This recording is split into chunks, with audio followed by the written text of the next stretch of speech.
Shalom Bapak Ibu Saudara-saudari yang terkasih di dalam Tuhan. Bacaan kita hari ini terambil dari Mazmur 78 ayat 3 dan 4. Yang telah kami dengar dan kami ketahui dan yang diceritakan kepada kami oleh nenek moyang kami tidak hendak sembunyikan kepada anak-anak mereka, tetapi kami akan ceritakan kepada angkatan yang kemudian puji-pujian kepada Tuhan dan kekuatannya dan perbuatan-perbuatan ajaib yang telah dilakukannya. Saudara mungkin pernah mendengar istilah generasi milenial.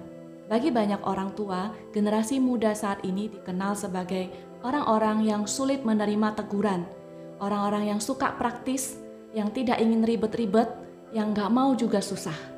Lebih-lebih lagi dengan slogan YOLO, You Only Live Once.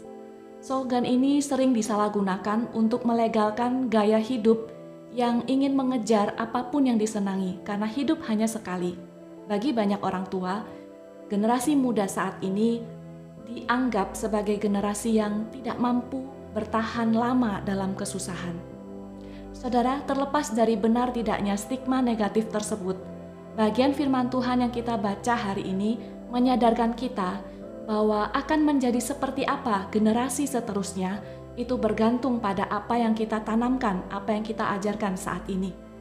Anak cucu kita akan menyaksikan bagaimana kita melewati pergumulan hidup. Apakah kita mencari Tuhan atau melupakan Tuhan? Anak cucu kita jugalah yang akan melihat berkat Tuhan, pertolongan Tuhan, kebaikan Tuhan benar-benar ada ketika kita bergumul namun kita tetap percaya kepada Tuhan.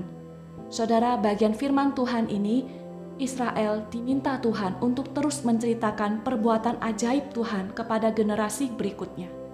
Saudara, apakah yang akan kita ceritakan kepada generasi setelah kita? Apakah kesuksesan kita, kehebatan kita, kemampuan kita untuk bertahan dalam kesusahan? Tidak. Sebaliknya, justru kelemahan kita, kegagalan kita, dan keberdosaan kita.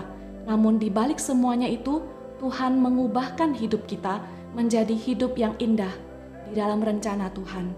Saudara, mari kita mulai kebiasaan yang baik, yaitu bercerita, bersaksi kepada anak cucu kita tentang perbuatan ajaib Tuhan melalui diri kita yang seringkali gagal, yang lemah, yang tidak sempurna, dan yang seringkali jatuh dalam dosa.